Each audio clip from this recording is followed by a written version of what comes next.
नमस्कार साथियों, स्वागत है आप सभी के आपके अपने YouTube channel SK. Excellence tutorial में। तो साथियों, आज का कमेंट है कि सर प्रश्नावली 7B का क्वेश्चन नंबर 8 बताइए।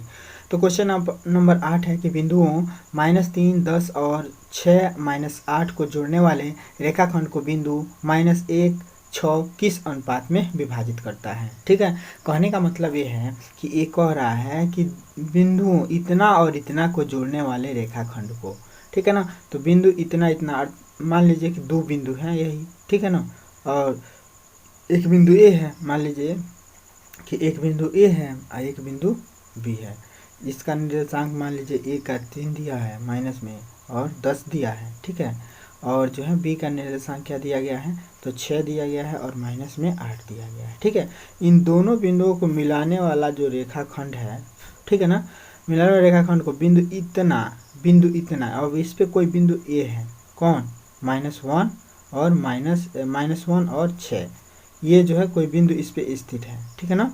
किस अनुपात में विभाजित, अब पूछ रहा है कि यह जो है बिंदु इस रेखाखंड को किस अनुपात में विभाजित कर रहा है। तो मान लेते हैं हम लोग कि इसको m1 और इसको m2 के अनुपात में विभाजित कर रहा है, ठीक है। तो अब देखिए, अब हम लोग जो है एक विभाजन का सूत्र लगा देंगे, ठीक है ना। तो विभाजन सूत्र से जो है इसकी तुलना, अब देखिए हम लोग को जो है ये बिंदु निकाल दिया गया है, ठीक है ना, ये बिंदु निकाल दिया गया है। आज चूंकि इस बिंदु को निकालने का सूत्र हम लोग को क्या पता है, मैंने जब अगर अनुपात दिया रहता आई बिंदु निकालते तो इसका सूत्र होता है हम लोगों के पास कि इसका सूत्र क्या होता है, तो यही ना होता है हम लोगों का सूत्र, मैंने इसका मान लीजिए एक्स है वाई है, ठीक है ना। तो एक्स और वाई निकालने के लिए जो हम लोग को जो सूत्र बताया गया है, हमारे बुक में भी बताया गया है कि एक्स निकालना होता है। तो क्या करते हैं हम लोग, एक्स बराबर लिखते हैं m2x1 प्लस में m1 into x2, m1 into x2, अब बट्टे में क्या हो जाता है, m1 धन में m2 होता है ना। अब y का अगर निकालना होता है y का निर्देशांक, तो y निकालने के लिए हम लोग क्या सूत्र लगाते हैं, m2y1 प्लस में m1 y2 होता है। अब बट्टे में जो क्या होता है, m1 प्लस m2 हो जाता है ना। तो अब देखिए, अब हम लोग को यहाँ पे x का वैल्यू दे रखा है, तो हम लोग को जो है x का वैल्यू -1 रख के इसे तुलना कर देना है, ठीक है। तो किसी एक से भी जो है, मैंने अगर खाली हम लोग x बराबर इतना में जो है, अब x का मान -1 रख दें, अब बाकी इसमें मान भर दें और इसको जो है सॉल्व कर दें, तो जो है हम लोग का m1 संबंध है m2 का अनुपात निकल जाएगा, ठीक है ना। तो अब आइए देखते हैं इसको कैसे सॉल्व करेंगे, ठीक है ना। तो बस हम लोग को इसमें जो है मान भर देना है, ठीक है, और जो है इसको जो है निकाल लेना है, ठीक है ना। तो आइए देखते हैं इसको जो है कैसे सॉल्व करते हैं, ठीक है। तो यहाँ पे देखिए हमने जो है लिख दिया है जो लिखने वाला था, ठीक है, कि दिए गए बिंदुओं के निर्देशांक क्या है, तो a बराबर a का निर्देशांक इतना है और b का निर्देशांक इतना है, जितना कि हमने यहाँ पे समझाया है, ठीक है। और जो है मान लेते हैं कि कोई बिंदु p है जिसका निर्देशांक -1 और 6 है, रेखाखंड AB को जो है m1 संबंध m2 के अनुपात में विभाजित करता है। ये सब हम लोगों ने मान लिया है। तब यहाँ पे लिखेंगे हम लोग विभाजन सूत्र से। तो विभाजन सूत्र हम लोग का क्या कहता है कि x बराबर क्या हो जाता है, तब m1 चाहे m2 x1, यहाँ पे बस यह ध्यान रखना है कि यहाँ पे m2 है, माने आपके जो सूत्र में, आपके जो है किताब में जो फार्मूला क्या दिया होगा कि x2 इंटू m1, ठीक है ना। और आपके बुक में फार्मूला ये भी दिया होगा क्या कि x2 इंटू m1 प्लस में m2 इंटू x1 ये दिया है, प्लस में जो है क्या दिया है m1 प्लस में m2, ठीक है। हमने फार्मूला ऐसे बताया है, तो फार्मूला दोनों सही है, बस इसमें यही देखिए हम इसलिए ऐसे बता रहे हैं कि बाई द वे आप लोग गलती से जो है m2 x1 लिख दें हैं, प्लस में m1 x2 लिख दें, बट्टे में m1 धन m2 लिख दें, तो भी जो है कोई फर्क नहीं पड़ेगा। देखिए बस आप लोग को ध्यान यह रखना है कि x1 होना चाहिए, x2 होना चाहिए, तो m1 होना चाहिए बस। अगर m2 है तो यहाँ x1 होना चाहिए, बस ये ध्यान में रखिएगा। m2 है तो यहाँ x1 है, अगर m1 रहता तो यहाँ x2 होना चाहिए, ठीक है ना। माना ये जो है दोनों सेम नहीं होना चाहिए, ठीक है ना। जैसे कि m2 ix2 नहीं होना चाहिए, ठीक है, ix2 m1 नहीं होना चाहिए। तो इस सूत्र को हम लोग ऐसे भी लिख सकते हैं, ये वाले सूत्र को जो है हम लोग ऐसे भी लिख सकते हैं, ठीक है, ऐसे भी लिख सकते हैं x2 into m1 plus m2 into x1 और बट्टे में m1 धन x2, ठीक है, इसमें कोई दिक्कत नहीं होना चाहिए। अब y अगर निकालना हो तो हम लोग जो है सूत्र लगाते हैं क्या, y2 m1 और प्लस में y1 m2 और बट्टे में m1 और धन m2, यह न सूत्र लगाते हैं। अब यहाँ पे देखिए, अगर हम लोग जो है इस सूत्र में मान भरते हैं, इस सूत्र में, ठीक है, पहले जो है मान लीजिए कि पहले, अब क्या लिखेंगे, पहले जो है इस सूत्र में मान रखते हैं, ठीक है, x में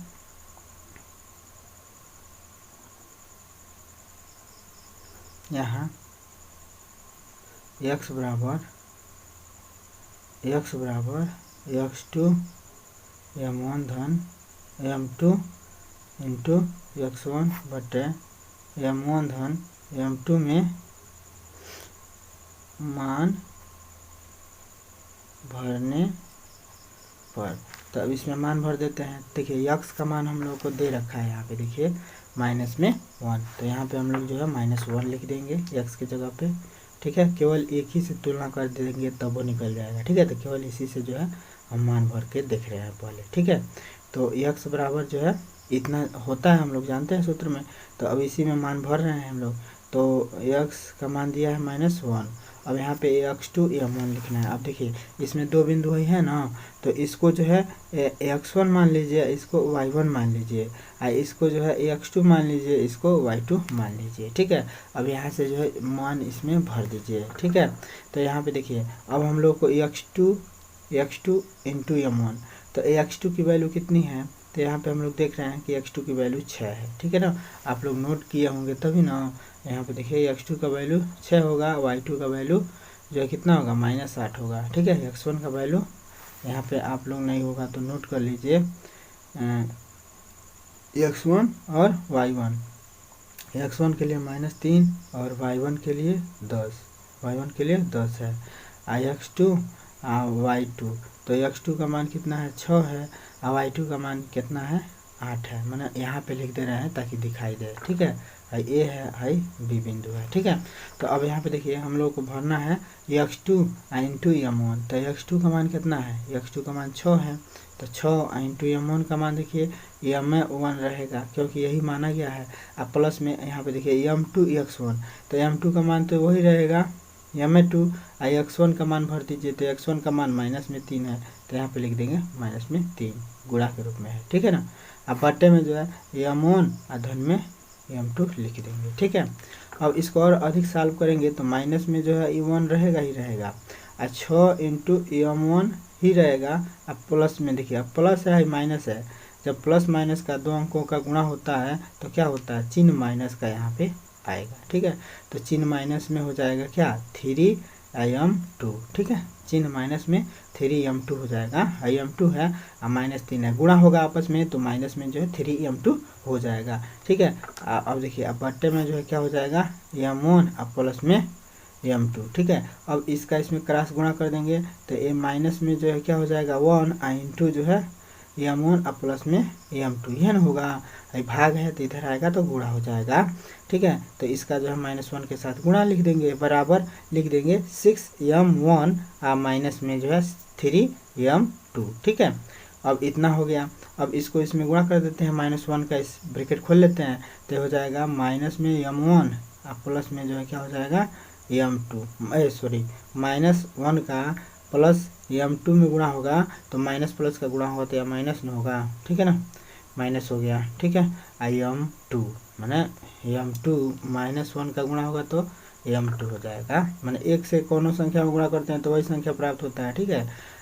चिन्ह बदल जा रहा है, ठीक है, माइनस है तो अब बराबर जो हो जाएगा 6m1, ठीक है, और माइनस में 3m2 हो गया, जैसा है वैसे ही इधर लिखा।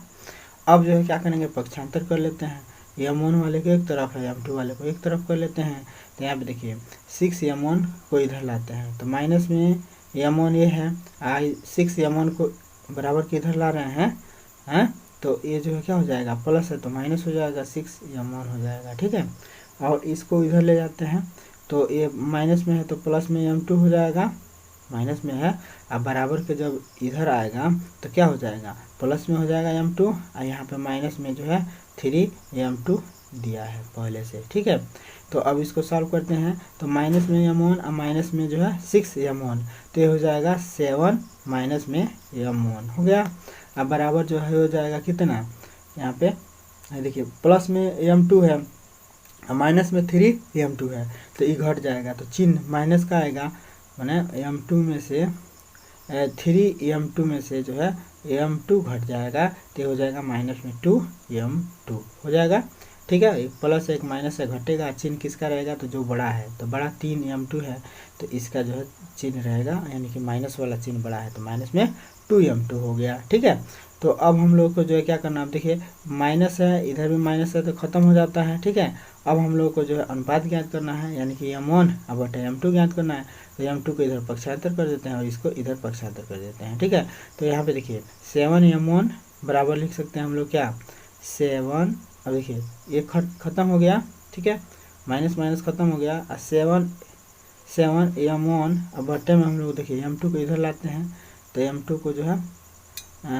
को जो है क्या करते हैं, नहीं पहले जो है क्या करिए, मैंने आपके सुविधा के हिसाब से पहले 7 को जो है इधर ट्रांसफ़र कर लीजिए, ठीक है। तो m1 बराबर कितना हो जाएगा, 2/7 m2 होगा ना, मैंने 7 को हमने इधर ट्रांसफ़र किया तो 2/7 m2 हो गया, इधर m1 बचा, ठीक है। अब क्या करेंगे, अब m2 को इधर ट्रांसफ़र कर लेते हैं, तो m1 तो रहेगा ही रहेगा, m2 जब इधर आएगा, m2 इधर आएगा तो भाग में हो जाएगा, तो यहाँ पर हो जाएगा m2, अब बराबर हो जाएगा 2/7, ठीक है। तो m1 बटे m2 का मतलब 2/7, इसका मतलब हुआ कि m1 संबंध है, m1 संबंध है m2 बराबर हो जाएगा 2 संबंध है 7। तो इस तरह से जो हम लोग m1 और m2 का जो अनुपात निकाल दिए एक के गो से, ठीक है ना। एक के गो का मतलब यक्षय के मान निकालने में हम लोग जो है इसी समीकरण से, एक ही समीकरण से हम लोगों ने अनुपात निकाल लिया है, m1 संबंध है m2, मैंने इस बतिया को ऐसे भी लिख सकते हैं, ठीक है, और इस बात को ऐसे लिख के हम लोग ऐसे भी लिख सकते हैं। तो m1 संबंध है m2 का अनुपात हम लोग को क्या निकल गया, 2 संबंध है 7 का, यही हम लोग का अभिष्ट आंसर होगा, ठीक है ना। अभिष्ट आंसर हो गया 2 संबंध है 7, ठीक है। अब देखिए दोस्तों, आप लोग जो है देखिए माना हम लोग जो है अब यहाँ y बराबर इतना रखने की ज़रूरत नहीं पड़ा है, ठीक है ना। एक से बराबर इतना में मान रख के हम लोगों को जो है मान निकल गया, ठीक है। तो y जो है निकालने की ज़रूरत ही नहीं है, चाहे y बराबर इतना रखने की ज़रूरत नहीं है, मतलब कोनो एगो में जो है हम लोग मान रखते तो आराम से निकल जाता। तो इसलिए हमने जो है पहले समीकरण में मान रखा, अब पहले समीकरण में हम लोग को m1 संबंध है m2 मिल गया और ये हो गया 2 संबंध है 7, ठीक है। तो आशा करते हैं दोस्तों कि सवाल आप लोग को समझ में आ गया होगा। आज सवाल समझ में आता है तो चैनल को सब्सक्राइब कीजिए, वीडियो को लाइक कीजिए और इसको अधिक से अधिक शेयर कीजिए। फिर मिलते हैं अगले वीडियो के साथ, तब तक के लिए दोस्तों जय हिंद।